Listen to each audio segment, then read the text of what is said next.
Welcome to the sixth day of the Computational and Experimental Chemistry Symposium.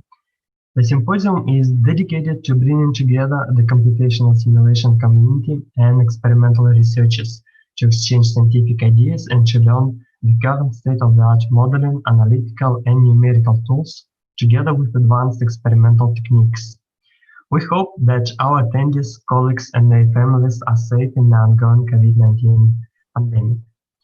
Today there will be two lectures presented by Dr. Amir Farmahini from the University of Manchester and Professor Philip Kemp from the University of Edinburgh. I'm Dmitry Lepshin, a PhD candidate at the University of Edinburgh and initiator of this series of lectures. Questions to our speakers from Zoom and YouTube will be moderated by me. Please use chats to ask questions at any time. I would like to acknowledge technical support provided by the International Absorption Society and Dr. Dan Siderius in particular.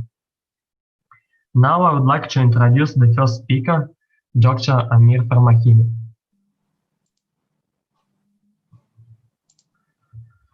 Dr. Farmahini is a chemical engineering scientist from the University of Manchester.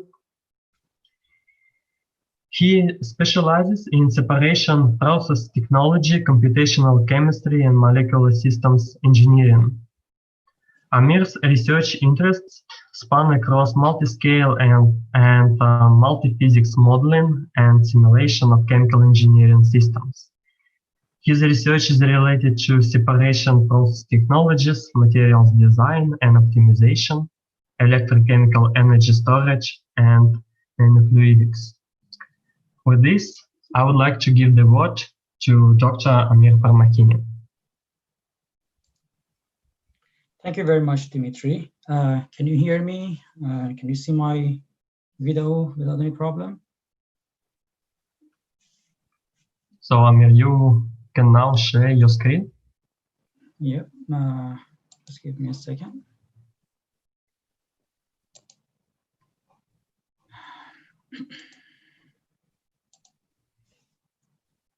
Okay, can you see my screen now? Yes. So let me see.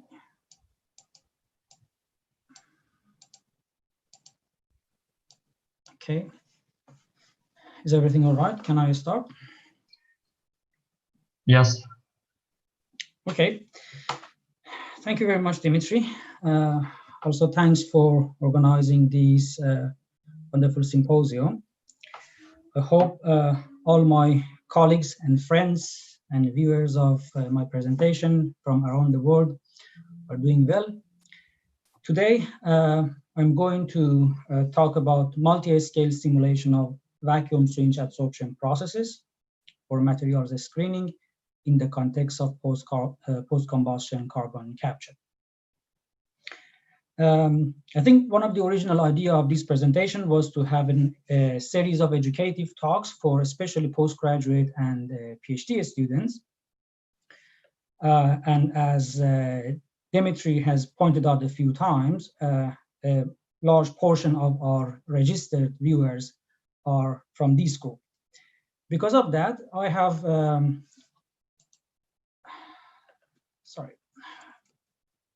Because of that, I have structured my talk in two different parts.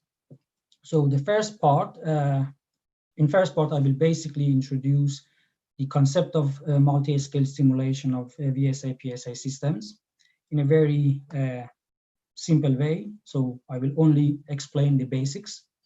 If you're interested to know more about this type of simulation and would like to have a comprehensive understanding of that, I would urge you to watch a very nice presentation from Professor Arvind Rajendran of Alberta University, which was presented a few weeks ago as part of the International Adsorption Society Symposium.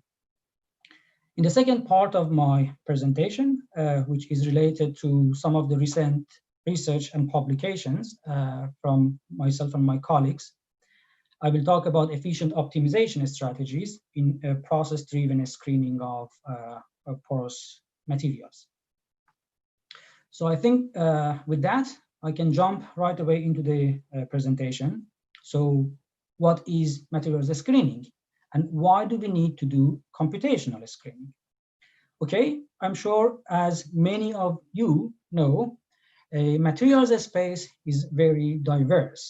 At least for the crystalline materials, we have many different families of porous materials, including metal organic frameworks, zeolitic imidazolate frameworks, COFs, PPNs, name it.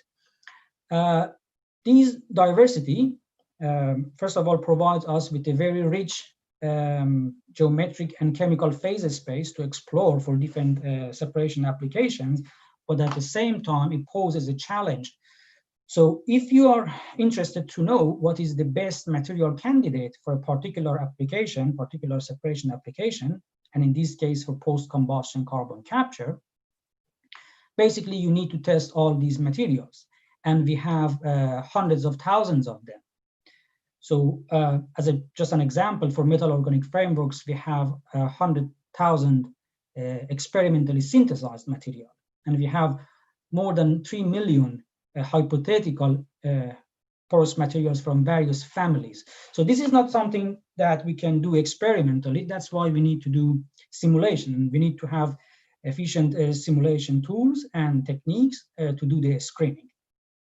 Okay, so it's been shown that a very efficient way of that is using the multi-scale screening approaches. But why multi-scale is important and what does it exactly mean? I'm just going to briefly explain that. Okay, we have flue gas, a mixture of flue gas. In this case, a very simplified version of that is CO2 and nitrogen. So let's say 15% CO2 and 85% nitrogen. We have an adsorption column, which is filled with the adsorbent materials. And the flue gas will go through the packed bed or the column. CO2 hopefully adsorbs and nitrogen will break through. This is a very basic concept of separation using adsorption. The size of this type of system is usually of the order of meters. So it depends on the setting that you have. If you're in the lab scale or the pilot plant or industry, it could be in this order. So 1 meter, a few meters.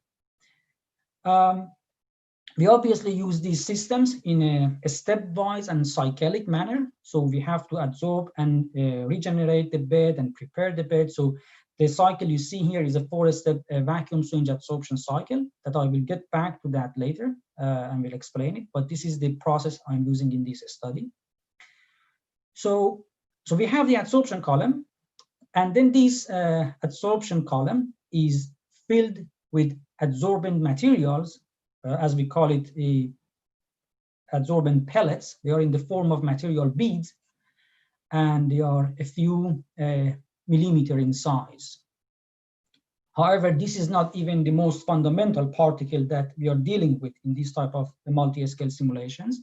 So these pellets consist of crystallites material, which are nanometer size materials, and they are glued together using a binder to form the pellets.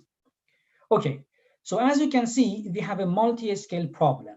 Once this flue gas flows through the adsorption column, it has to go through 3 different levels of spaces. The first one is the space between the adsorbent pellets inside the adsorption column, which we call this bulk space. 1 level down is the space between the crystallites material inside the adsorbent pellet, which is the macroporous space. It's the order of hundreds of nanometer or micrometer. And then it also has to go through the micropores of the crystal structure, shown here at the bottom right, which are of order of angstrom. So as you can see, we have different levels of a space, and we have to estimate transport properties at every level. For each of them, we need different tools and theories. Okay, so overall, this is the multi-scale screening workflow that we use. From left to right, we have the crystal structure in which transport properties will be estimated using molecular simulations. Then we have pellets, adsorbent pellets, and adsorption columns, in which we use transport theories for estimation of the transport properties. And then finally, in the process level, we use process optimization. Now I'm going to go through each of them and explain the properties we need to calculate in a very briefly. Okay, microporous crystals. There are several properties that we need to estimate at this level, and they are usually calculated using molecular simulations. The most important one is equilibrium adsorption data. Examples of which are adsorption isotherms, enthalpy of adsorption, and Henry's constant of adsorption. These are normally obtained from a simulation method called grand canonical Monte Carlo simulation. If you're interested to know about this method, I would encourage you to watch an interesting presentation from Professor Randy Esner of Northwestern University, which was also presented as part of the International Adsorption Society Symposium, and is available in their YouTube channel. The second group of properties are micropore diffusion or intracrystalline diffusion that are obtained using molecular dynamics. These are more relevant to the systems or separations that kinetic is controlled by micropore diffusion. And finally, there are thermal properties of adsorbents, such as heat capacity and thermal conductivity, that the best way to calculate them is quantum mechanical calculations, although we can also calculate them with classical molecular simulations if we have reliable force fields. Okay, so these are the properties in microscale that we need to calculate using molecular simulation. One level up is the macroporous pellets. Here, the most important properties that we need to estimate is mass transfer into the pellet, which in the case of our study is defined by the linear driving force model. The equation provided here basically explains the mass transfer rate into the pellet. As we can see, it depends on porosity of the pellet and size of the pellet. It also depends on contribution from molecular diffusion and Knudsen diffusion, which are explained here. So this is Knudsen diffusion, which itself depends on average macropore size, which is an important property, is not available to molecular simulation. And then we have molecular diffusion. Okay, and this is the most important, these are the most important properties at this level. Again, we go one level up and we have the adsorption column. Here we have the fluid flow through the packed bed, which is defined by the actual dispersed plug flow model. And the most important equation I would like to bring to your attention is a relation which relates pressure drop across the bed with porosity of the bed, which is different with porosity of pellets, and size of the pellets, and the velocity of the flow through the system. This equation is called ergon pressure drop. We need to know this because I will get back to this in the second part of the presentation. Okay, and finally, we go to the highest level of simulation, which is process modeling and optimization. In this case, as I mentioned in a few slides before, we have the 4-step vacuum syringe adsorption cycle with LPP, which stands for light product pressurization. The objective of optimization here is to basically increase productivity of the process, which is how much CO2 we can capture per unit volume of adsorbent per unit of time. And the other objective is to reduce overall energy consumption of the process. We do optimization under two constraints, which are for recovery, which are related to recovery and purity of the CO2. They are usually imposed by the regulators, for instance, the US Department of Energy. So in order for the process to be viable for commercialization, in this case, we have to capture 90% of the CO2 that we have had in the input. So this is called recovery, and its purity is clear. It has to be more than 95% pure. Okay, with that in mind, I'm going to introduce the cycle here briefly. Of course, this cycle is widely studied and is very popular. If you're really interested to know about a very technical aspect of that, I would encourage you to read the papers, several papers, very good papers of research group of Professor Shamsuzzaman Farooq and Professor Arvind Rajendran and other scientists. Here I briefly introduced that. So this is a 4-step cycle, as you can see. The first step is called adsorption. We have the flue gas, a mixture of CO2 and nitrogen, which goes through the bed at atmospheric pressure. CO2 will adsorb and nitrogen will break through because nitrogen is the weaker adsorbing component. Although nitrogen is weaker adsorbing component, a little bit adsorption of nitrogen will happen. So in order to remove those nitrogen, we design the second step, which is called blowdown step. So we reduce the pressure to intermediate pressure, and nitrogen will easily desorb. Now the bed is only occupied by carbon dioxide. So we have to remove carbon dioxide to regenerate the bed. For that, we reduce the pressure even lower to about 0.01 bar. This step is called evacuation, and we remove all the CO2. By this way, by now, the bed is actually regenerated. But in order to have a more efficient system and to reduce energy consumption of the process, we repressurize the system by adding some of the nitrogen back into the column and bringing up the pressure to 1 bar. This is the 4th step, which is called repressurization. And these 4 steps will be repeated in a cyclic manner. So this is the brief explanation of the process we are using. Okay, in order to optimize the process, we have to adjust its decision variables. The decision variable in this case is duration of the first 3 steps: adsorption, blowdown, and evacuation, pressure of blowdown, pressure of evacuation, feed flow rate, and 2 valves that we have in this system, the valves that control the flow rate for the blowdown and evacuation step. You can add any other decision variable, depends on your design, such as the temperature, size of the column, and so on. But these are the 8 decision variables that we use. So we adjust these parameters and we try to reduce energy penalty and maximize productivity using the optimization algorithm. And this is how we do it. So for a given set of decision variables, absorption time, blowdown time, pressure, etc., we get the product with certain purity and recovery, which is shown on this purity recovery graph. If I change the decision variables to a different set, I will get another set of purity and recovery, which is shown by the blue circle. So again, I change the decision variable and I get another purity and recovery. And I keep going like that. We do this for many, many times until the optimization algorithm can drive the system towards lowest energy penalty, highest productivity, while fulfilling the constraint on recovery and purity.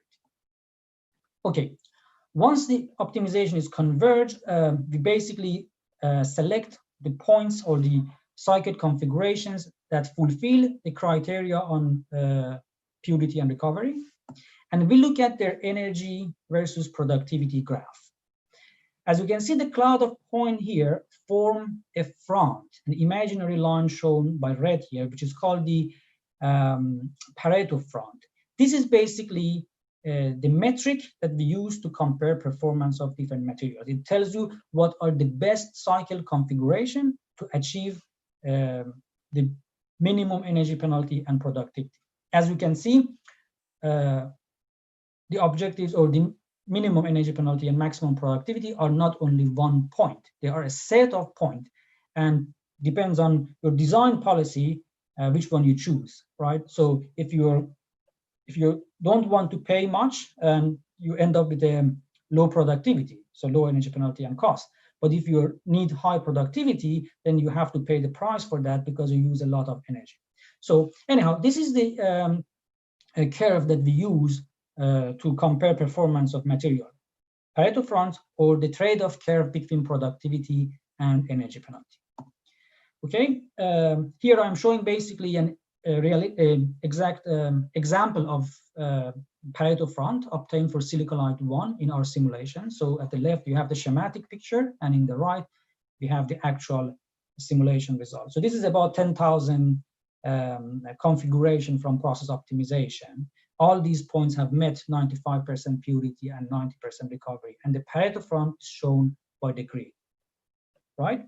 So we do this for different materials and we compare their performance. Here, I have compared performance or Pareto fronts of 4 different materials together: silicalide 1, QBTC MOF 74 nickel, and zeolite 13X. The more the Pareto front is shifted towards right bottom of the graph, it means its separation performance is better because it will have higher productivity and lower energy penalty. So in this case, zeolite 13X is our best candidate for separation of CO2 and nitrogen using these 4-step VSA LPP cycle. And the worst candidate is silicalide, right? So with that said, I guess I have finished the first part of the presentation, which is the introduction.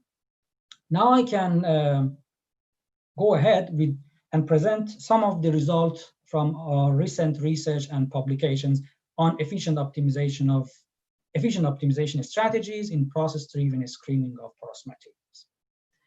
Okay, so if you remember this screening workflow, as I said, we had to obtain several properties at different levels, from crystal to pellet, adsorption column, and so on. And we have techniques for at each level to use, such as molecular simulation or transport theories.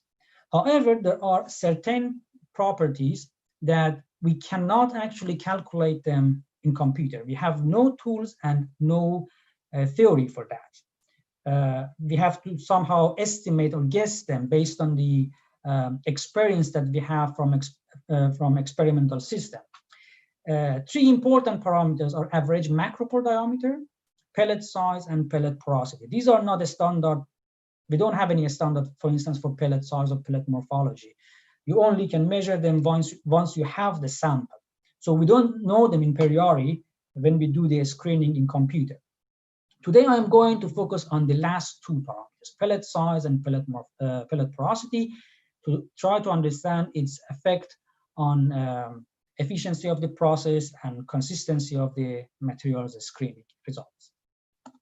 Okay, so what do we do with these properties? Properties that we cannot calculate using molecular simulation. We have no theory to estimate them. We have decided to use these 2 parameters, pellet size and pellet diameter, as optimization variables. So we said we add them to our decision variable pools, right? So you remember these Pareto front set that I showed you a few slides ago? They were obtained under constant pellet size and pellet porosity. So in this case, radius of the pellet was 1 millimeter for all materials, and their porosity was 0.27. However, now we are going to relax this constraint and let them to be optimized. And we want to see what will happen to shape and position of the Pareto fronts and performance of each material. If we do that, we will get this figure.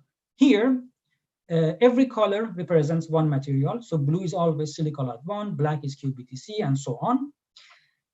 Solid symbol Pareto fronts are the one that you saw in the previous figure. So they are the one that in which size and porosity of pellets are fixed. However, the open symbol Pareto fronts, these ones, are the one that are calculated or optimized on calculated under optimized pellet morphology. So when porosity and size of pellet have been able to change. Interestingly, we can see that consistently, always Pareto front for every material have moved towards bottom right corner of the graph, which means performance of the materials have been improved under optimized pellet morphology. Okay, this is interesting, but this is not the most important message from this figure. What is more important here is if we pay attention to this graph, we will see that in the first case, where pellet size and pellet morphology were fixed, the best performing candidate or material was zeolite 13X, which was performing slightly better than MOF 74 Ni. However, in the second case, when size and porosity of pellets are allowed to change, we can see that the best performing candidate is MOF74 and I. So the order of ranking actually has changed. And this is very important. It has very important implications for comparing results of different screening studies.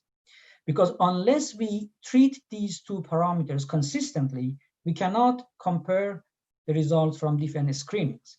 For instance, if you have two screening studies, one of them tells you that material A is the best performing candidate for a particular separation application, and the other one tells you material B is the best.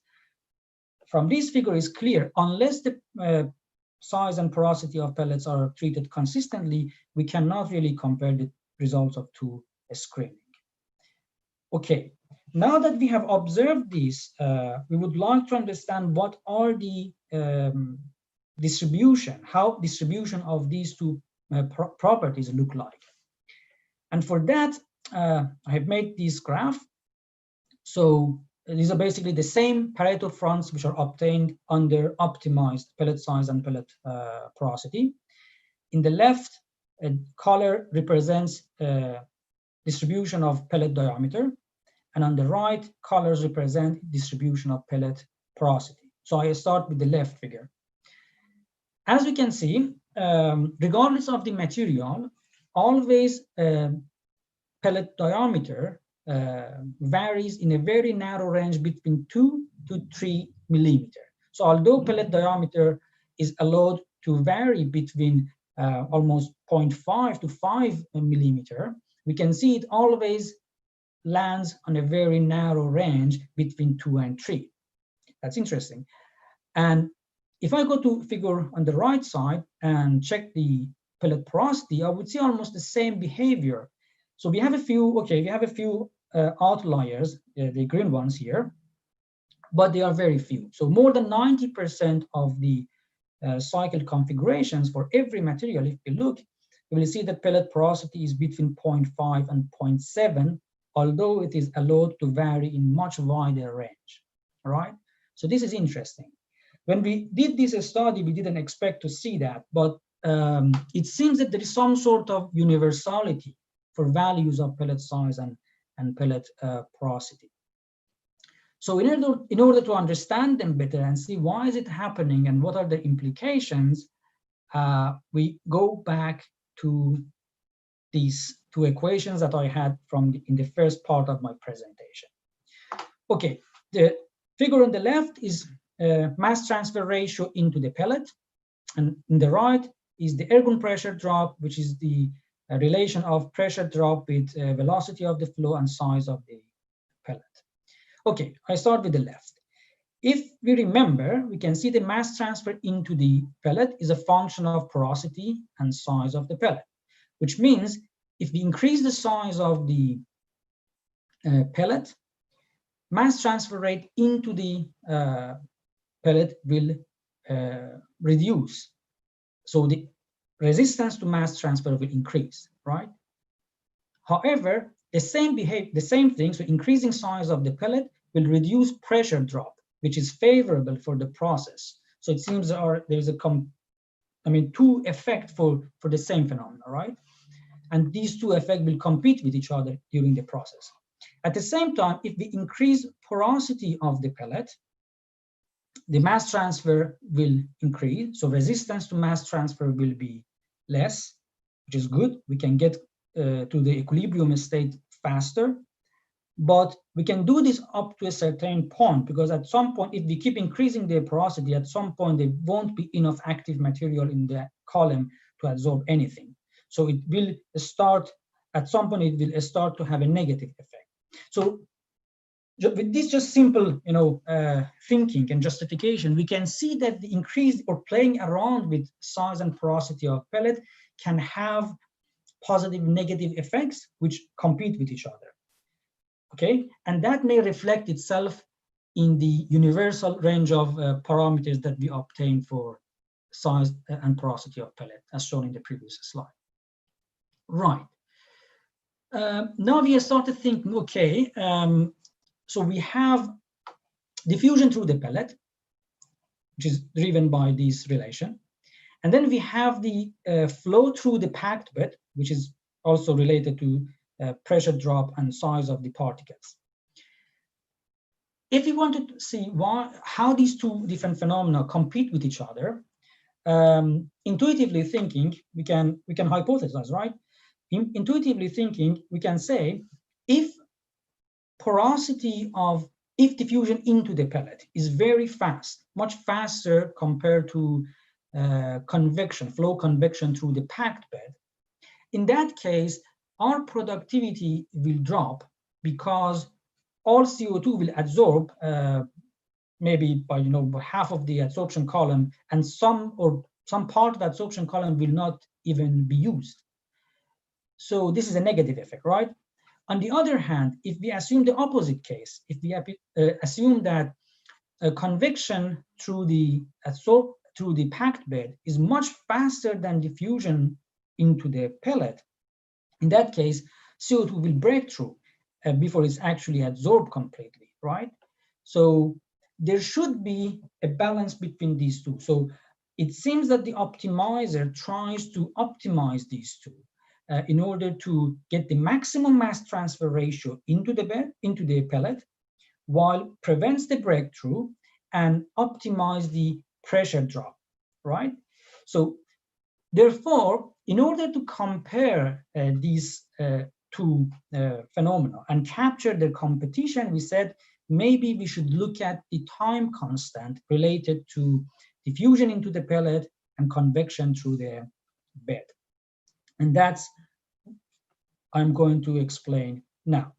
So the first time constant is the diffusional time constant for diffusion of gas into the pellets. So this is the characteristic time required for the diffusion across the pellet of size Rp, right? This is the relation which defines diffusional time constant. So Rp squared over effective pellet diffusivity. Effective pellet diffusivity itself is explained here, is a function of pellet porosity and macro pore diffusivity and a slope of the isotherm. Right. The second time constant that we are considering is the mean residence time for convective flow through the bed, and that's the first moment of the residence time distribution. Equation is given here. It's a function of the flow rate, feed flow rate, and porosity of the pellet, working capacity, or this is basically the second of the isotherm, and porosity of the bed, which is constant. Right. So we said we will define a hypothetical parameter. We will make up this alpha parameter, which is the ratio of these two time constants, the residence time constant, convection residence time, and diffusional time constant. So this parameter will be dimensionless. So we have divided these two. We have made some assumptions. We have made some simplification. Details of that, I don't have time to explain it here, but you can read it from our recent paper provided here. So finally, after some mathematical manipulation, we have ended up with this relation, right? And this relation, it's if you look at it, it doesn't depend on any properties related to material, actual material. So it depends on porosity of the pellet. It depends on macropore diffusion, which is basically a combination of molecular and Knudsen, length of the adsorption column, velocity of the convective flow, and size of the pellets. So there's nothing here related actually to the form or shape of the isotherm. Right. So we are going to use this dimensionless number and see how that change when we optimize pellet size and pellet porosity to see whether we can understand these competition better. Right. So I'm presenting a case for silicalide 1 material. The graph in the left, what you see is basically the entire cycle configurations that are explored for optimization, for process optimization in case of silicalide 1 material. So you see productivity versus energy penalty. The color is basically showing the value of alpha parameter that I just introduced. if you look at this, you will see a kind of grouping of color happens. Now I'm going to basically show these one by one, so you can see how the grouping works. If I only plot, this is the same plot, the right figure is exactly the same one, but I'm just printing the points one by one. So if I only show the cycle configurations that has alpha value greater than 5, you will see it covers only the points or configurations that have low productivity and high energy penalty, basically the undesirable points or configurations. If I reduce the alpha and look at the range between 4 and 5, I can see, okay, now I am seeing configurations which have higher productivity and lower energy penalty. Of course, there are some overlaps, but I'm talking about the overall or average picture, right? I reduce the alpha value again, and I get points or configurations which are even higher in productivity and lower in energy penalty. So I can keep doing that, and I can see, yeah, this trend is going ahead, is continuing. And finally, when I get between 1 and 2, I have the lowest energy penalty and highest productivity, right? If I keep going like that, I can see that the basically process is reversed now. So the black points or points with alpha less than 1 are all having higher energy penalty and lower productivity, which are not desirable, right? Sorry. Okay, so I was here. Yes, so I repeat that here one more time so we can see how this grouping works, right? So as I go to higher value of alpha, I go to lower productivity and higher energy penalty, and vice versa, right? This is how the color grouping works. And it's interesting. So we tested this on the other materials that we had, and we saw exactly the same phenomena. So here we have the 4 material. Silicalide 1 is shown at the top left, MOF74Ni top right, Zeolite 13X bottom left, and a QBTC bottom right. We have the grouping in all of them. The situation for MOF74Ni maybe is a bit messy, but if we zoom in and check the colors one by one, we'll see that there is also this grouping. So this is interesting. So as I said, these figures are showing the configurations of the entire process. So all the 30,000 process configurations that are explored. Now I'm going to show distribution of alpha value for the points or process configurations that have purity higher than 95% and recovery higher than 90%. So basically, the points that form a cloud ending to the pareto fronts, right? So here, by looking at these clouds, we can find the pareto front and see what is the value of alpha for the pareto fronts. Pareto front is the front edge of this cloud. Interestingly, when we look at this, we notice that always pareto front is located in the red area, right? And some, only for the case of silicalide 1, it is in the yellow area. However, even for this case, if I increase the resolution of this color grouping, I will see that the alpha value on the pareto front of silicalide 1 is very close to 2. It's between 2 and 2.3, so not far from that. And this is interesting because if you remember from the parameter alpha that I showed you, and it's here now, this alpha parameter doesn't depend on the material, right? But it's independent, so it's independent of the material, but regardless of that, always the pareto front is located in a very specific narrow range, which is between 1 and 2, 1, and 2.3, right? Something like that. And this is very interesting, and it's showing a sort of universality, as we saw in distribution of pellet size and pellet porosity.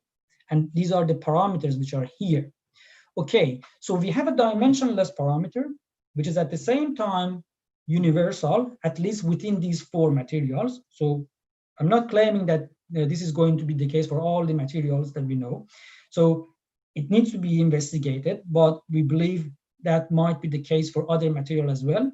So at the moment, we have only explored these for these four materials using the 4-step VSA LPP cycle. In other cycles, configuration, process configuration, it may not be the case.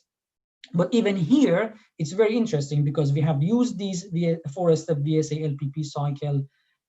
So other researchers have used it for a screening. And if we can show that Pareto fronts always lies within this range of alpha value between 1 and 2, or between the red area actually, we can use it for optimization, for more efficient optimization, right? Instead of doing the brute force optimization for 30,000 configuration, we can only look for process configurations that are within this range between 1 and 2.3, 2.5, and that will reduce the it will make the optimization much faster, because we know that process optimization is a bottleneck in terms of the computational resources that we need for a screening of many, many materials. So that would be helpful for efficient optimization of separation processes, in this case, 4-step VSA LPP cycle. So with that, I think I am close to the end of my presentation. So I can provide the concluding remarks. So consistent ranking of materials performance requires consistent treatment of various parameters, including the process variables that cannot be calculated from molecular simulations, but are crucial for process modeling, examples of which are porosity of pellet and size of the pellets. Analysis of the cycle on the Pareto fronts reveals common patterns for several variables pertinent to a competition between diffusive and convective flows.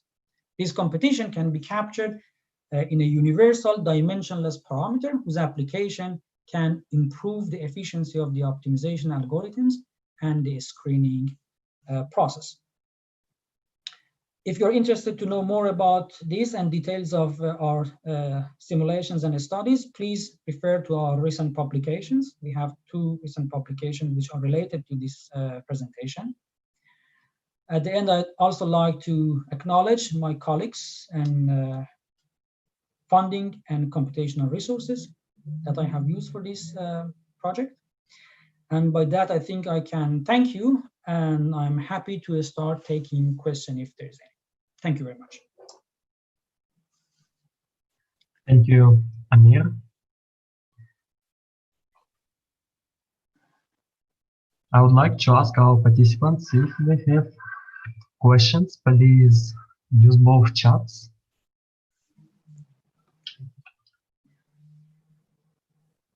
There is a question from YouTube.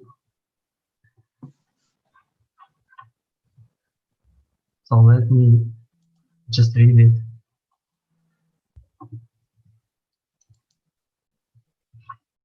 A question from Spec. Just a clarifying question. When varying epsilon p, did you also vary the density of the pellet? As with increasing void fraction, the density will go down, and also the volume-based productivity will go down. The density of the pellet?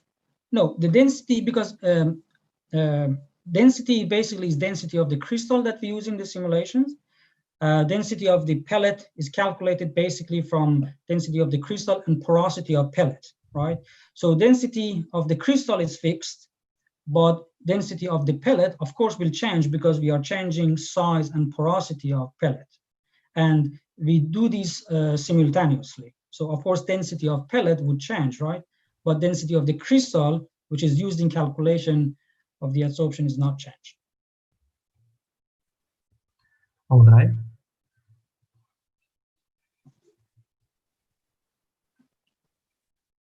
Amir, a question from me. If you go to these four pareto front, You mean yes, to any of them, I think yes, this one, for this example. one? Yes. So this pareto fronts and this alpha, this dimensionless parameter, that, as you mentioned, it doesn't depend on the material. Yes. And it's just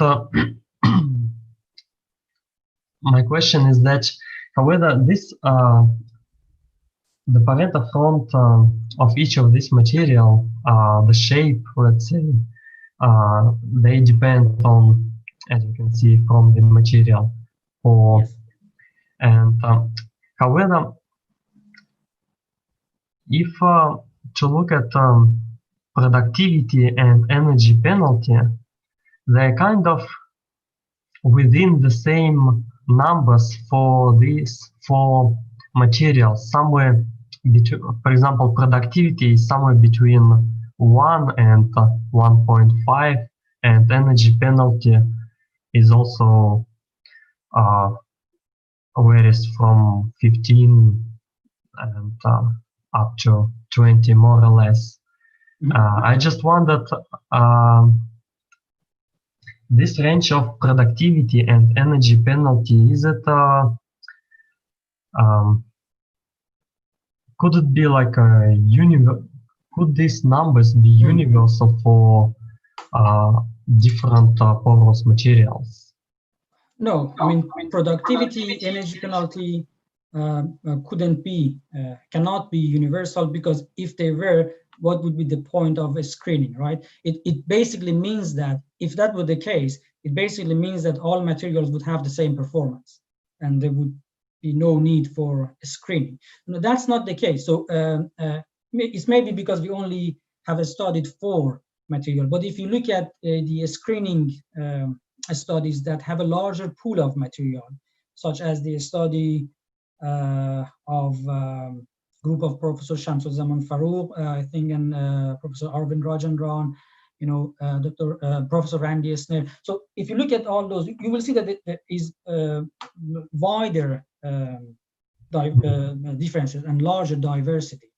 But the reason for dimension, universality of the alpha parameter is something else.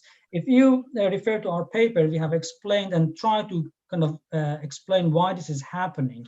And this is mainly because the process is performing within a particular range in which a slope of the isotherm and secant of the isotherm kind of cancels out each other. And that has been shown. If I can get to the equation here, I'll probably be able to show you just very briefly. So here in this equation, right? So we cannot get to this value unless these delta Q over delta C and dQ over dC somehow cancels out. And that was actually the interesting part and the beauty of our study, that we showed that the 4-step VSA cycle operates in such a way that these 2 parameters cancels out. And that's why we can get an alpha parameter which is material independent. But for other process configurations, if you go to a 6-step cycle or something else, that may not be the case. I hope I have answered your questions. Yes. Okay, we have another question from YouTube coming from Rajdeep Singh. How the simulation approach will change in case of a multi-component gas mixture?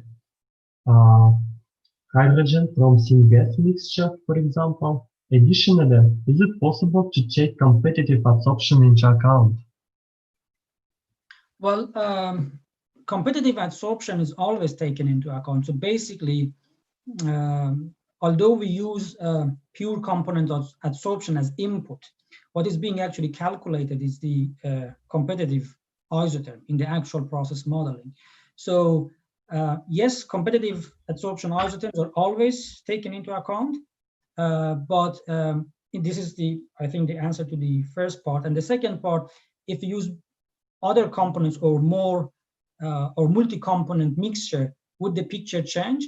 Yes, I think so. I mean, we haven't tested that, but in that case, we would have more complex picture. There are studies on the use of such multi-scale, simulation frameworks for instance, for hydrogen separation. I would refer our audience to a paper of, if I remember correctly, it's not at the top of my mind, but yes, if you search the literature, I think there are studies of this framework for hydrogen separation as well.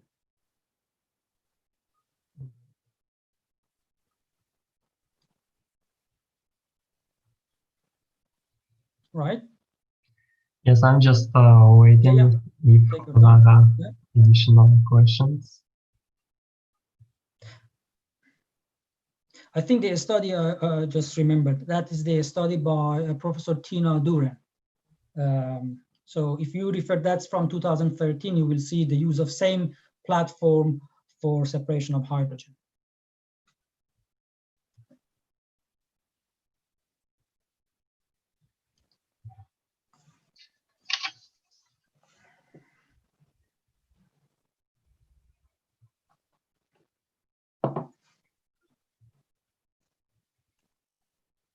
All right, I think we don't have questions anymore, so I'd like to thank Amir for giving his presentation. Thank you, Dimitri. Yep. So now I would like to introduce the next speaker, Professor Philip Kemp. Professor Kemp is a professor of theoretical chemistry in the School of Chemistry at the University of Edinburgh. His research interests include molecular simulations of complex fluids. He contributed to the theory and simulation of different structures, dynamics and thermodynamics of fluids. He also contributed to understanding of self-assembly and adsorption of surfactants and polymers with industrial applications. So with this, I would like to give the word to Professor Philip Kemp.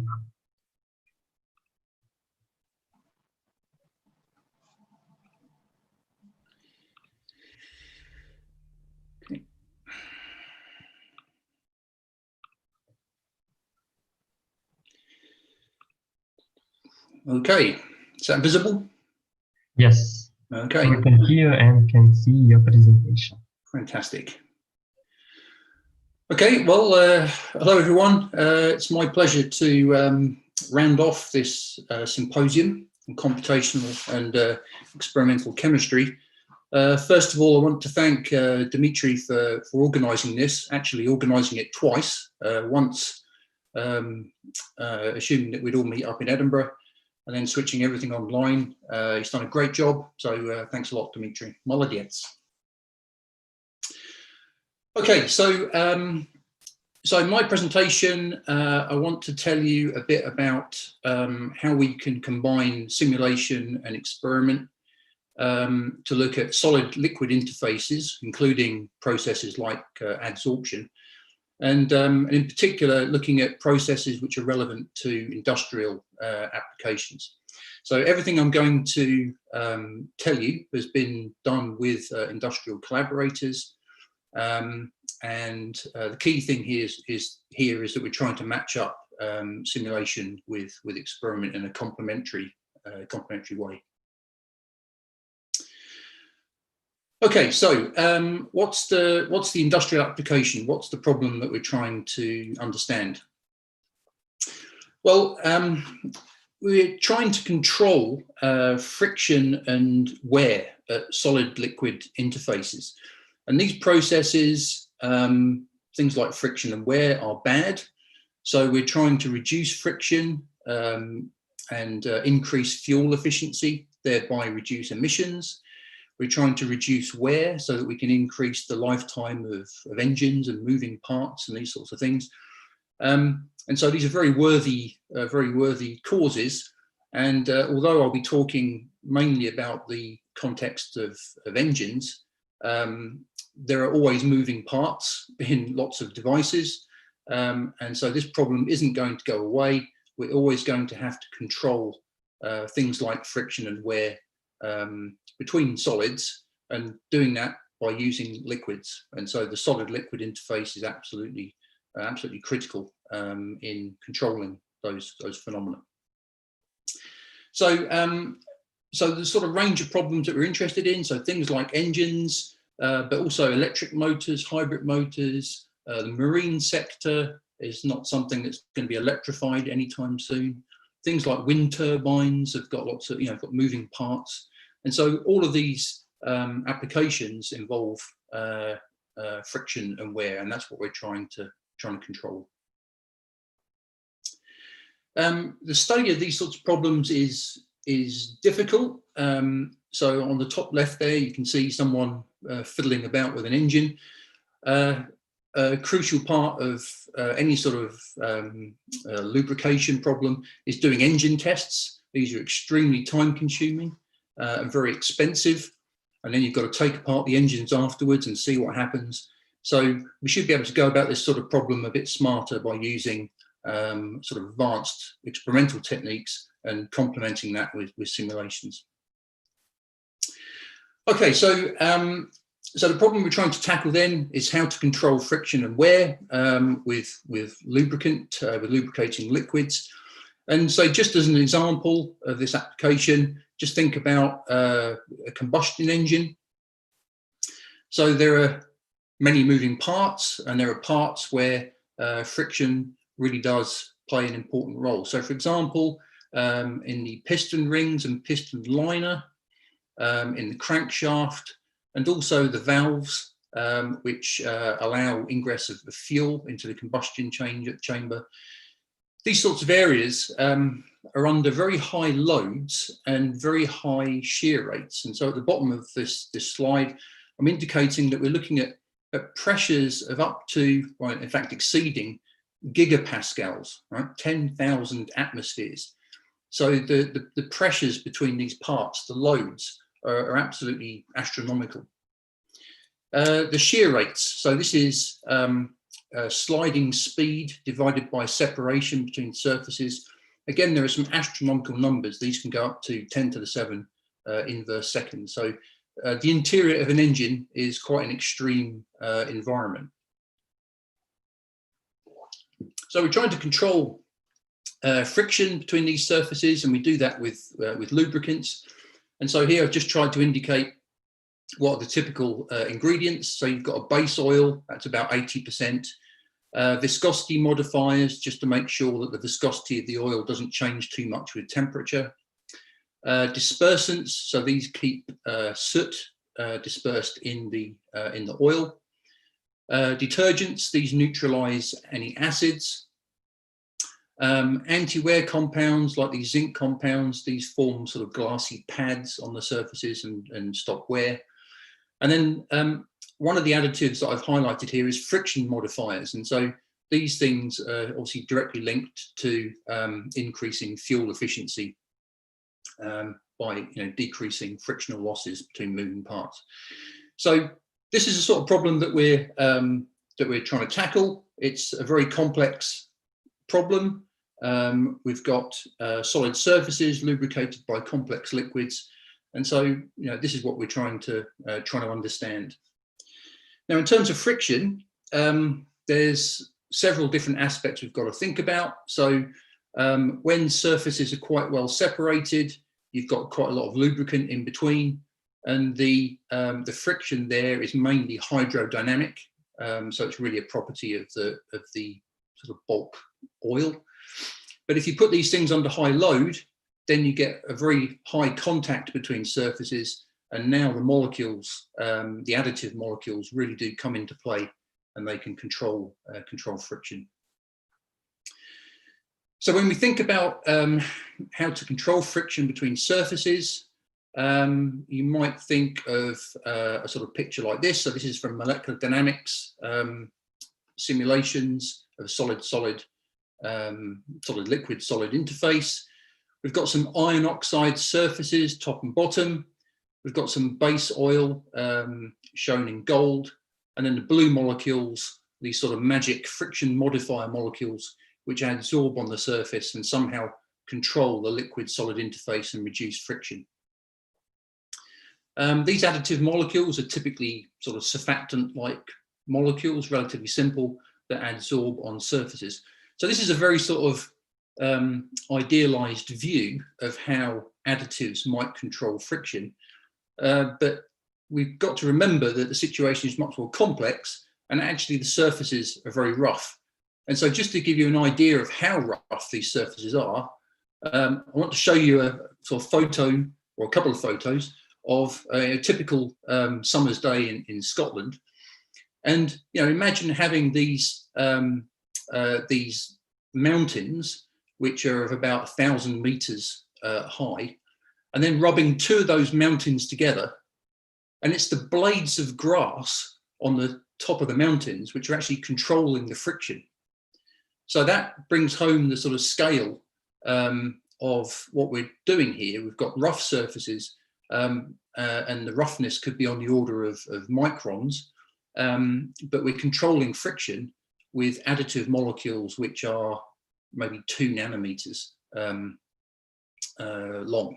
So it's 3 orders of magnitude difference there, and so it's a bit like some grass on the top of a mountain, sort of controlling the friction between 2 mountains being rubbed past each other. So it's quite remarkable that these molecules have such a big effect.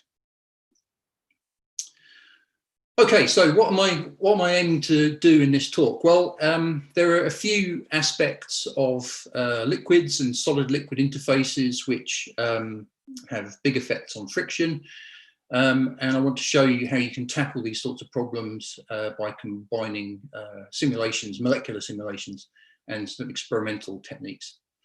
So the sort of 4 main areas I want to illustrate are: first one, what are liquids like at high pressure and high shear? So I said the conditions in engines are actually very extreme. The pressures can exceed gigapascals.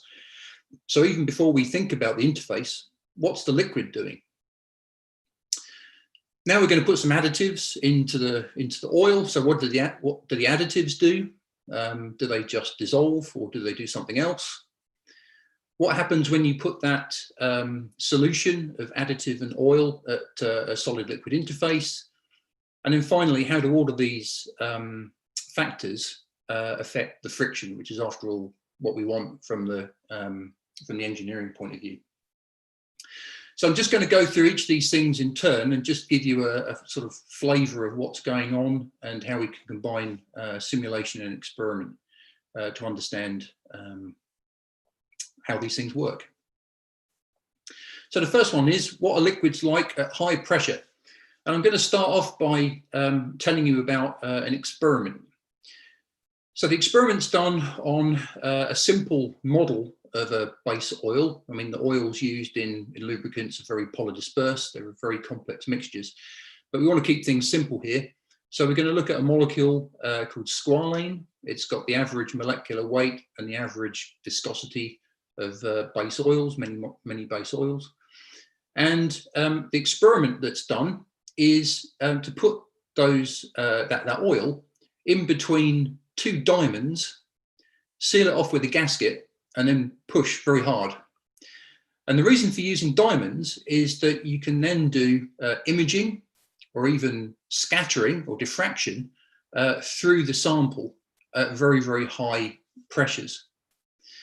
Now, the particular experiment I'm going to tell you about is, involves ruby chips. So what you do is you take your oil that's in that sample sort of cavity there. You put in some ruby chips, and this is a picture of the ruby chips in the oil. And the interesting thing is that the fluorescence spectrum of the ruby depends on the pressure. So those ruby chips tell you what the local pressure is in the liquid. So they're reporting the pressure. Now here, it's not the pressure itself that we're necessarily interested in, it's whether these chips feel a different pressure at different points in the sample. So let me just move to the next slide and I'll show you the results. So on the top right here, what I'm showing you is the pressure on the x-axis, and on the y-axis is the standard deviation of the pressures reported by those ruby chips. Now at low pressure, the standard deviation is small, and it means that each of the ruby chips feels the same pressure. And that's what you'd expect because the liquid is a hydrostatic medium. But at high pressure, the standard deviation is different from zero, and it increases linearly with pressure. So that's telling you that the ruby chips are actually feeling different pressures, and it's no longer a hydrostatic medium. Now we can fit some function and get an idea of what the crossover pressure is. It's about 1.7 gigapascals. And this tells us that below 1.7 gigapascals, this squalane is basically a liquid. But above that pressure, it appears to be a solid. And so that's what we wanted to investigate further using molecular simulation. I just want to point out where we are on the phase diagram here. So this is at room temperature, so roughly 300 Kelvin. 1.7 gigapascals is where that green cross is. So on compressing from 1 atmosphere, which is 10 to the minus 4 gigapascals, we've compressed the liquid. We've gone through the liquid solid phase boundary without it crystallizing. I'll say more about that in a bit. And then it seems that above 1.7 gigapascals, it's a solid. Okay. These other lines here, these are glass transition points. So these are obtained from experiment by cooling a liquid down or undercooling. And it's just to point out that this green point looks a bit like a sort of an extrapolation of this glass transition temperature. Okay, so this is what we've looked at in simulations. So I've spoken about the pressure. If you increase the pressure on the liquid, its density goes up. So we've measured that experimentally and in simulations. So the top right is the equation of states, the mass density versus pressure. And there's pretty good agreement there between simulation and experiment. The experiment is red points. The errors there are much less than 10% between experiment and simulation. There's two different sets of simulation data there, different force fields, but it all looks pretty good. And the bottom right-hand side, that's the isothermal compressibility. And again, good agreement between experiment and simulation. Okay, so what's going on in this sample? Well, our experimental collaborators then did high pressure X-ray diffraction, or really X-ray scattering. And the top right here, these are just two X-ray patterns at low pressure or ambient pressure and at 5 gigapascals. And the key point here is that there are no Bragg peaks.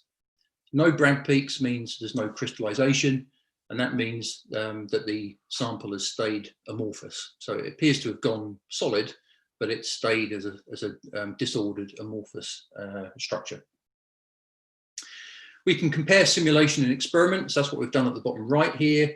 The points are extracted from the experimental data with some fitting to get rid of the radial averaging and all sort of stuff. And the lines are from molecular dynamic simulations. The important point here is that the peak position is are in the right place from simulation experiment. And we can plot things like peak position versus pressure. And we can see that about 0.1 gigapascals, the peaks start to shift. And that tells us that the structure is really changing when we reach about 0.1 gigapascals. And in fact, if I just go back a second to the equation of state, look, the density starts increasing rapidly at about 0.1 gigapascals. The compressibility really starts going down. But we can shed some light on that from the molecular simulations because we can measure the radius of duration of the molecules.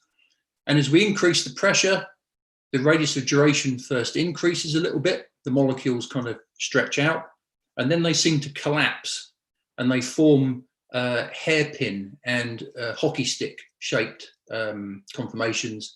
And so that really is quite a sharp jump at about drop here at about 0.1 gigapascals.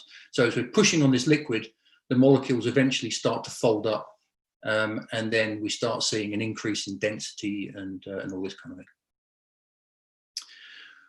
Okay, well, from an experimental point of view, what we want to know is the dynamics. So what's the viscosity like? What's the molecular diffusion like? And we've measured those in simulations.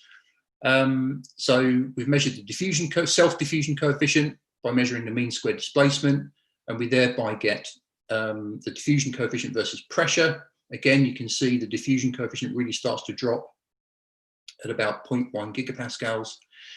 And the viscosity increases a little bit up to about 0.1 gigapascals and then absolutely skyrockets. And look, that's a logarithmic scale here.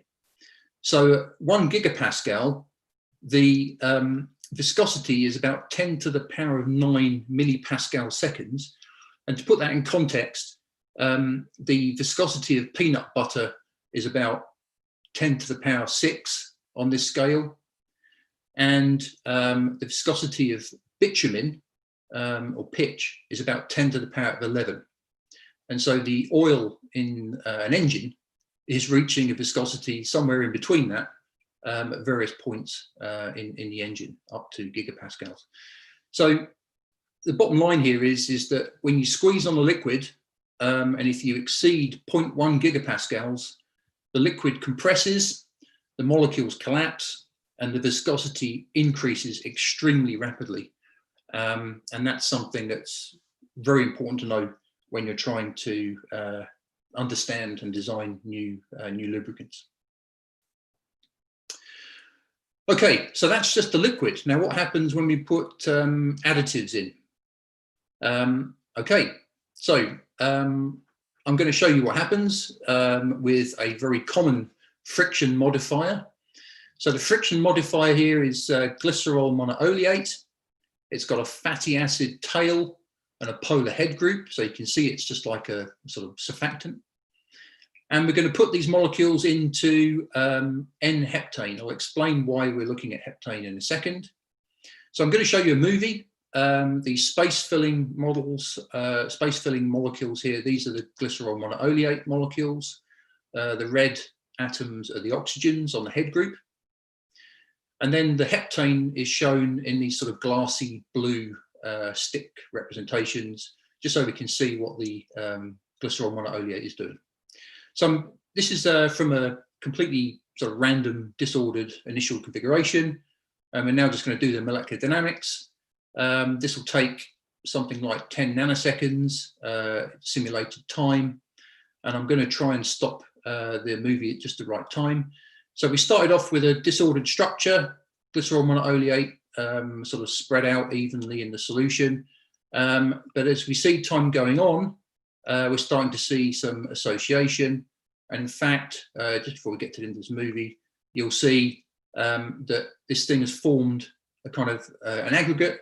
The oxygen atoms are on the inside because, of course, they're solvophobic. They'll want to get away from the oil and interact strongly with each other. And in fact, this is something like a reverse micelle. So it means that the polar groups are on the inside, the non-polar groups are on the outside in contact with the oil. So we found this in our simulations before we started putting it between surfaces and looking at friction and that sort of thing. This was a surprise. This wasn't known before we'd done the simulations. So our industrial collaborators obviously want to make sure that we're not telling lies, and so they go and do some experiments. So what sort of experiments do they do? Well, you can look at these additives in oil and then do neutron scattering. So by looking at the scattering of radiation from the sample, you can tell what sort of aggregates and clusters are in there. You need to use a deuterated solvent in order to get good contrast between the additive and the solvent. That's why we used heptane, because that's not too expensive to buy in deuterated form. Basically what I'm showing you here is a scattering pattern or scattering profile of the neutrons. And the black points here are from experiment. The black line is a fit. The red points are from simulation. And the red line here is a fit to the simulation data. And actually, by fitting those data, you can get an estimate of the size of the micelles. So in molecular simulation, we predicted 15.5 angstroms as the radius of duration of a micelle. And experiment, you get 16.6. And I don't think we need to sort of quibble about 1 angstrom difference there. So we predicted the existence of micelles. The neutron scattering experiments confirm that, and we've got quantitative agreement between simulation and experiment. I can't tell you too many details about the next slide, but this is to do with polymers, and the molecular details are confidential. But I just want to show you that you can use neutron scattering in simulation in a very powerful way. So here we're looking at the scattering from polymer additives, and the black points here are from experiment. The green line is from a simulation of a single polymer, and you can see that there's no agreement there between the simulation and experiment. But if we put 2 polymers in and they start to aggregate, then we get a cluster whose form factor or whose scattering profile matches up identically with the experiment. And in fact, there is a black line there under the red one. The red one is from simulation. The black line is a fit to the experiment, and they're giving practically identical sizes of the polymer aggregate. So again, it's just showing you can take experimental data and then simulate some different situations until you match up with the experiment, and then you've got some insight in what's actually going on in the real sample. Okay, so now what about the solid liquid interface? So we've already discovered that the base oil itself is complicated. It does some strange things at high pressure. If we start putting additives in, they can self-assemble. So now what happens when you put this this liquid between 2 surfaces? So this first example I'm showing you, it's a very simple one actually. It's iron oxide surfaces, a dodecane solvent, and hexadecylamine additive. Very, very simple surfactant. And in fact, this really doesn't do anything very exciting or interesting. The surfactants simply adsorb on the surface to form monolayers.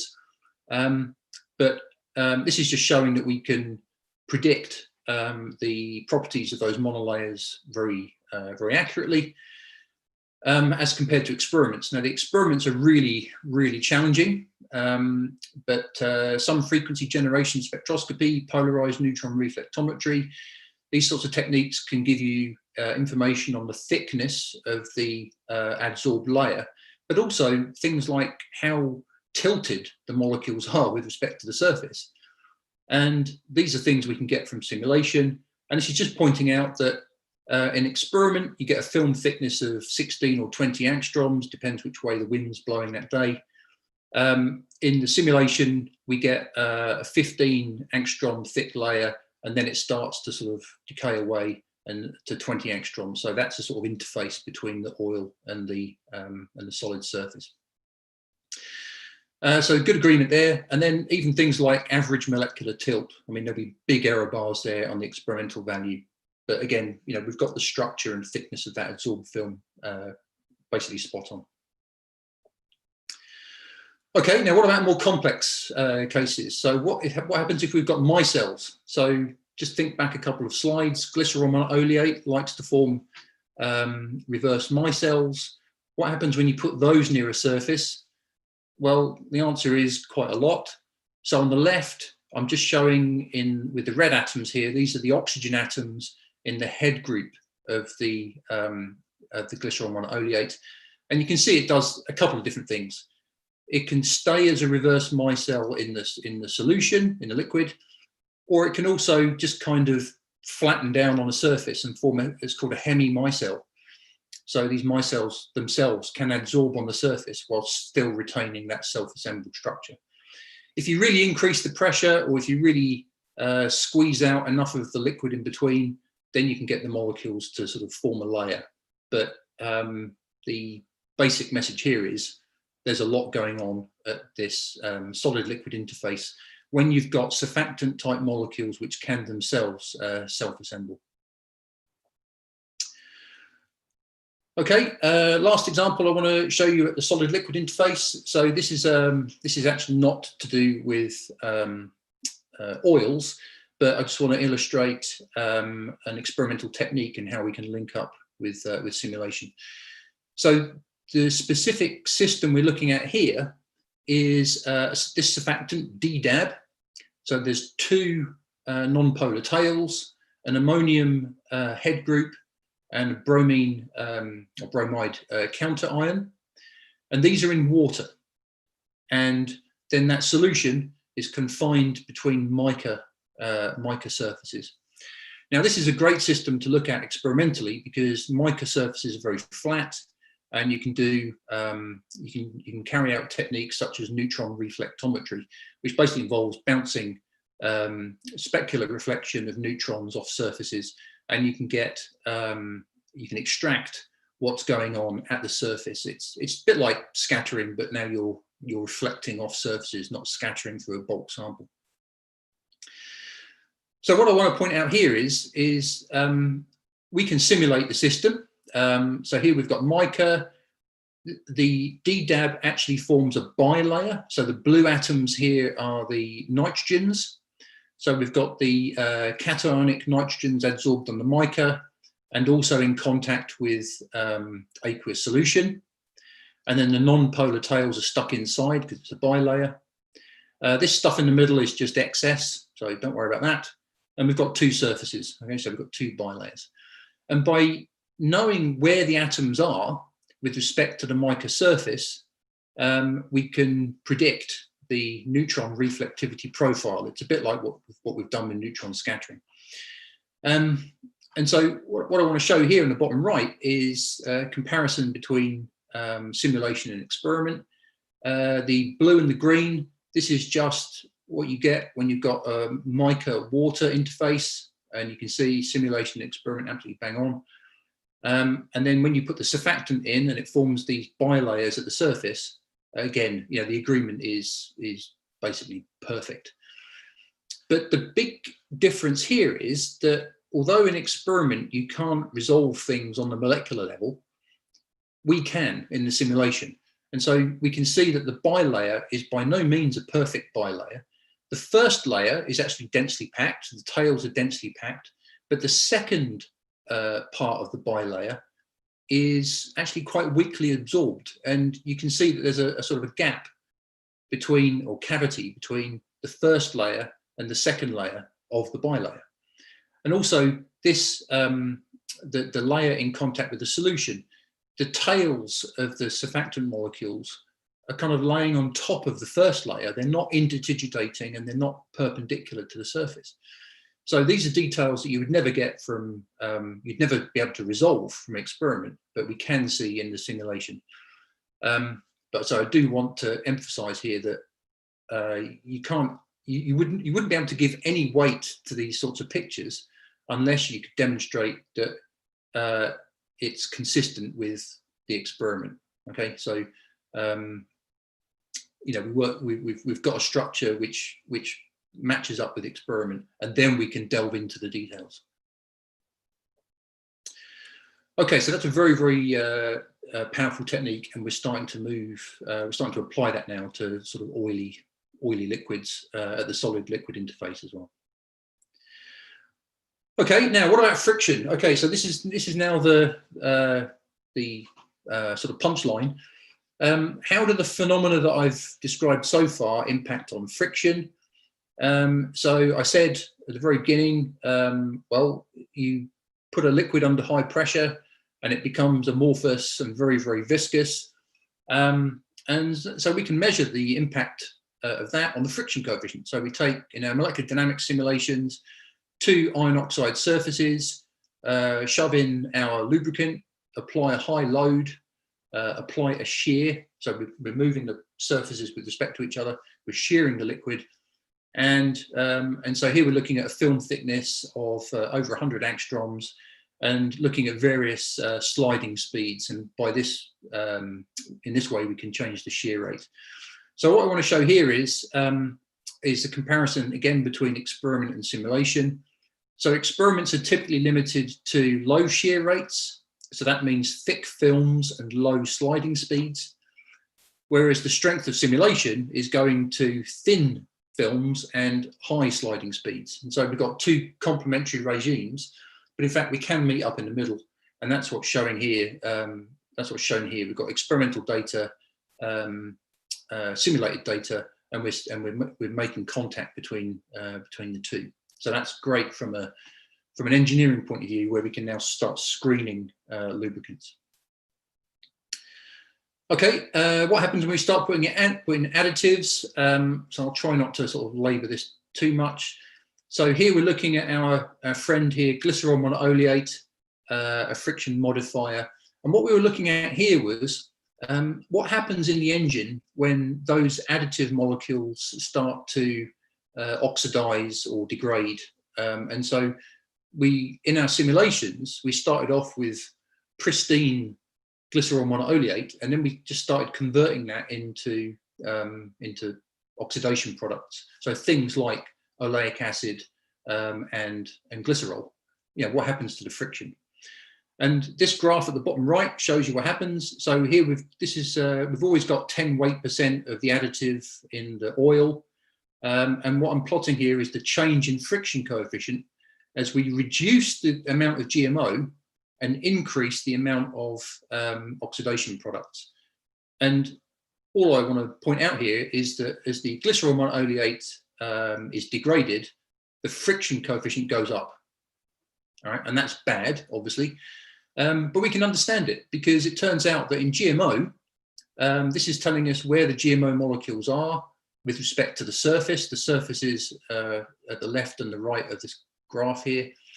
And so the GMO accumulates at the surface. That's what controls the friction. This is the density profile of the hydrocarbon. It's pretty flat. It's still sort of very liquidy.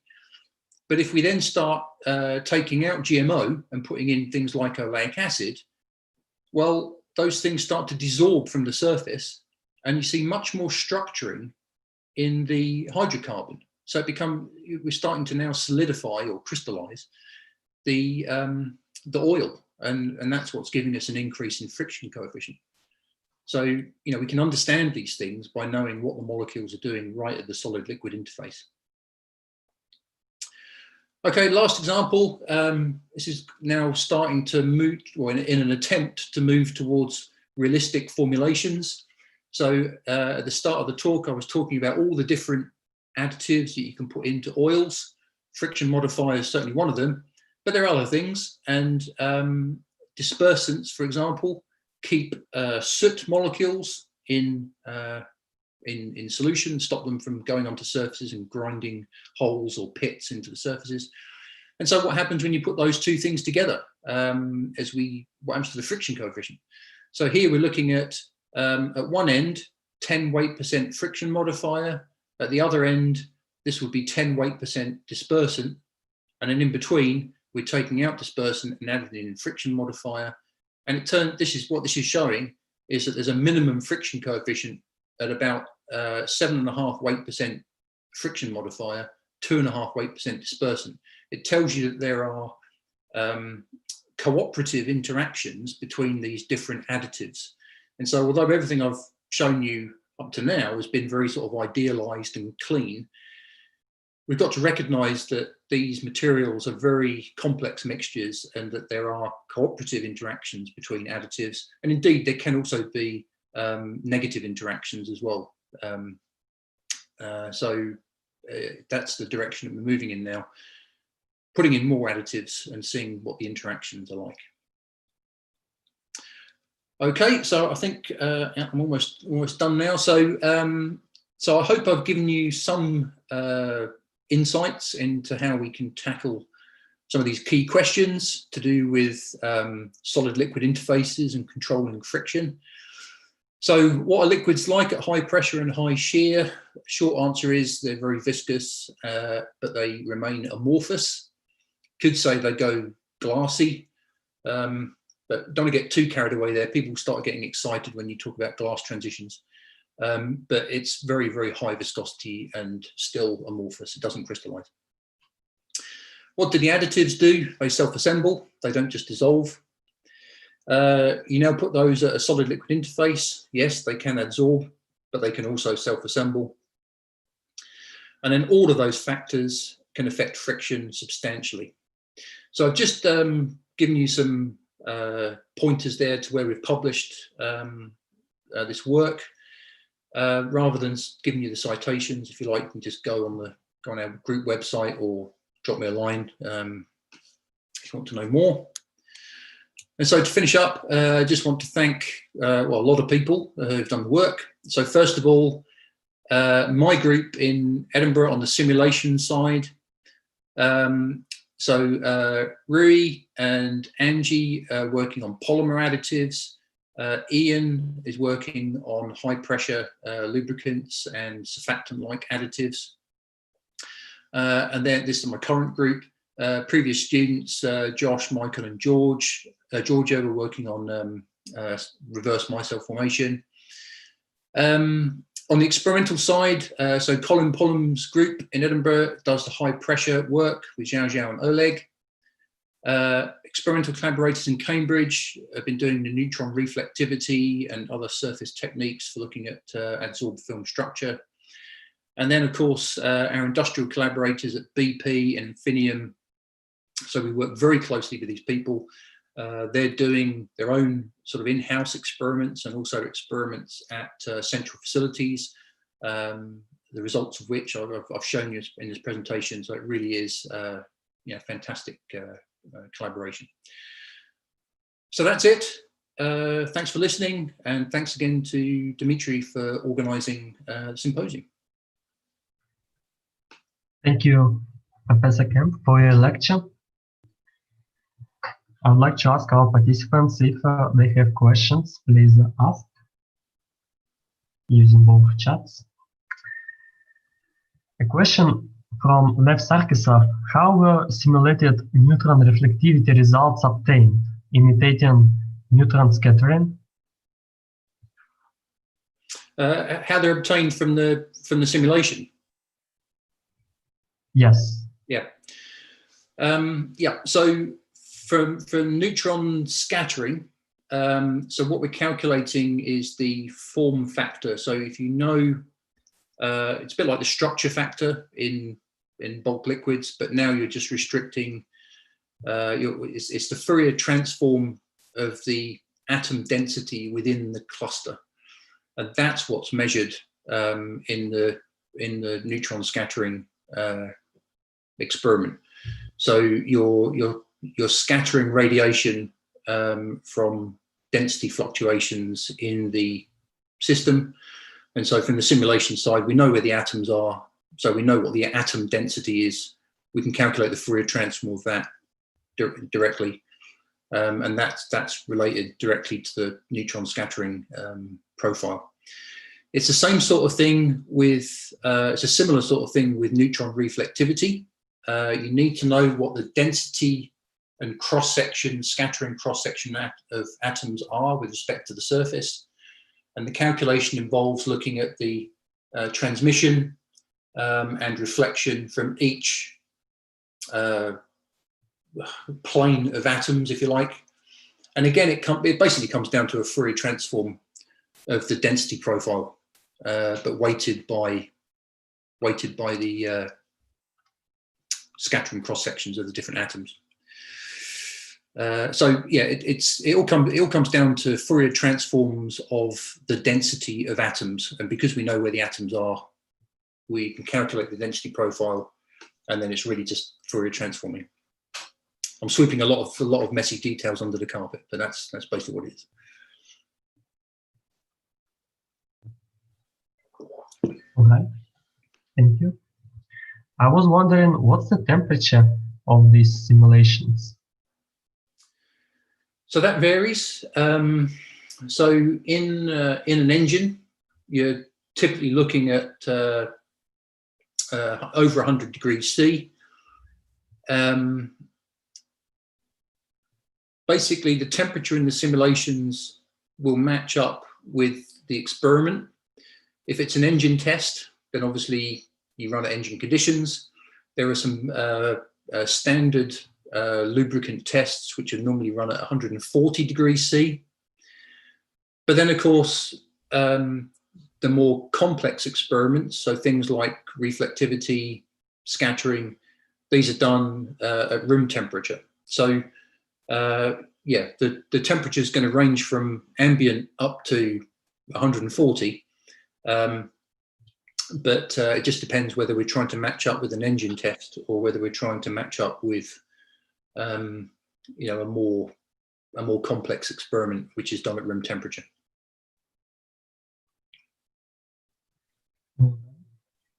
Thank you. I was also wondering, just out of curiosity, my comment is not related to engines actually, but just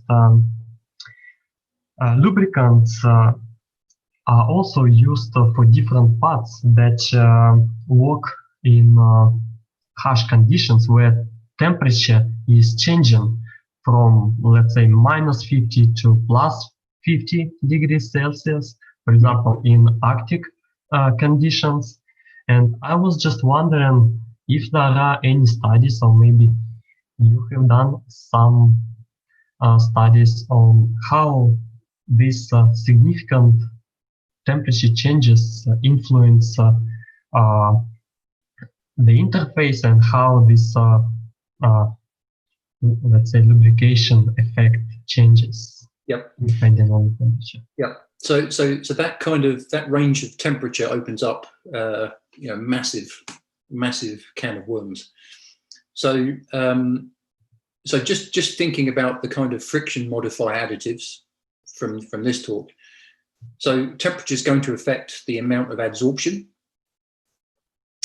but actually the biggest effect is the effect of temperature on the viscosity. And so one of the additives that are used in lubricants are viscosity modifiers. And these are normally quite simple polymeric molecules, which really just try and flatten out the curve of viscosity versus temperature. And that's important because when an engine's cold and you start it up, that's where most wear takes place. So that's where the damage is done, when you're starting from cold. And so engineering additives which work from the moment you start the engine and over a very broad range of temperature, that's a massive problem. You've got to control viscosity, you've got to control friction, and the wear problem is massive. And some of those additives which are used to control wear are activated by high temperature and high pressure. So things like these zinc dialkyl dithiophosphates that form glassy films, they form those films under very high pressure and very high temperature conditions. So again, when you start a cold engine up, those things aren't going to be doing their work. So yeah, handling massive ranges of temperature is a huge problem. I mean, the traditional solution is just that, you know, at low temperature you can use you should use a lower viscosity oil or something like that. Yeah, but things like wear processes are most pronounced when you start a cold engine up, and getting things that operate over all temperatures is a massive challenge. Excellent, thank you. Another question is from Isabel Hiakala Aguilar. How can, I guess, this research be applied to daily life? So apply to what? How can be applied these findings in daily life? in daily life?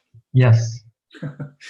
Well, we're still pretty reliant on engines and motors. So you know, although I've been talking about car engines, if you think about the marine sector, so shipping and heavy duty transport.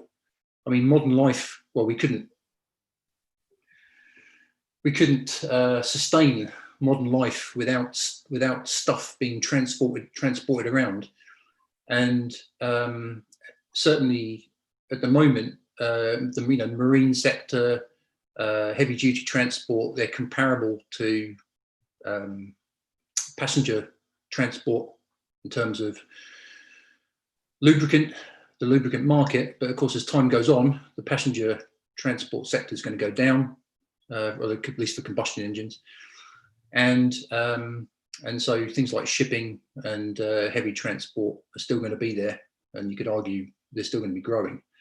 So moving stuff around, whether you like it or not, still involves internal combustion engines. And so anything we can do to decrease friction, increase fuel efficiency, decrease wastage from, by increasing lifetime of engine parts and all this sort of stuff, that's still a very worthy and actually massive technological challenge that we've got to tackle. But then beyond that, I mean, this work has given us a lot of insights into what happens at solid liquid interfaces. And there are many other areas where those sorts of interfaces are important. So things like, I've mentioned things like wind turbines, electric motors, hybrid motors, but even things like robotics and other, technical or technologies. Whenever there are moving parts, you need to lubricate solid contacts. So there's a lot of lessons that we've learned from this sort of work, which can be applied, well beyond internal combustion engines. And then, if you really want to stretch it, you can start trying to apply these sorts of techniques and understanding to things like biolubrication. So, how is it that bones manage to, our hips and our elbows and things manage to work for order of magnitude 100 years, without wearing out? And it's because they're lubricated very well. So again, understanding structures at the solid liquid interface and how they control friction, that's an important thing to study. Thank you. Another question comes from YouTube, from Mahini.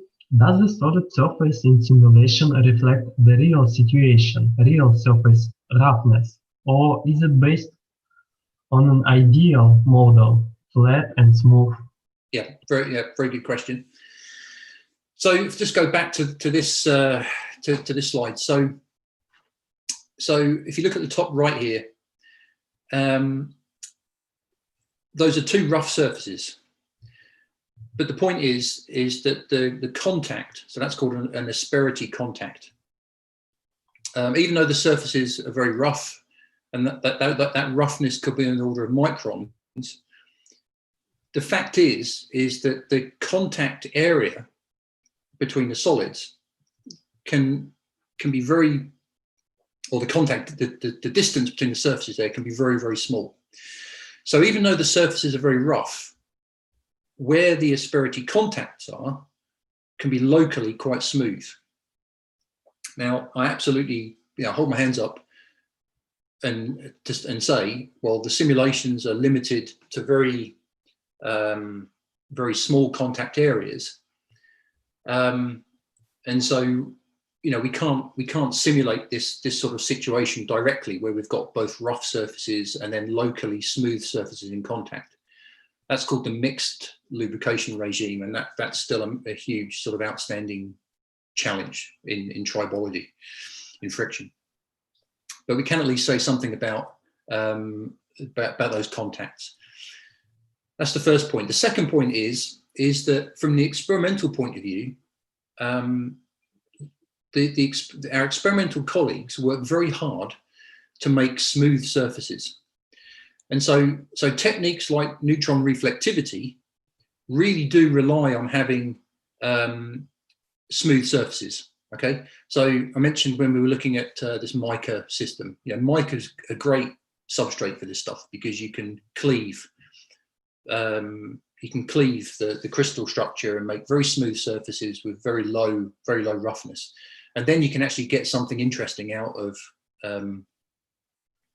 the experiment. And it's the same with these sorts of some frequency spectroscopy techniques as well. You have to have smooth surfaces. So just to sum up my answer, yes, we're limited in terms of the contact area that we can simulate, but it's relevant to the asperity contacts between rough surfaces. And secondly, smooth surfaces are often a limitation to experiment. The experiments are also limited to smooth surfaces in order that you can actually get something interesting out of them. All right, thank you.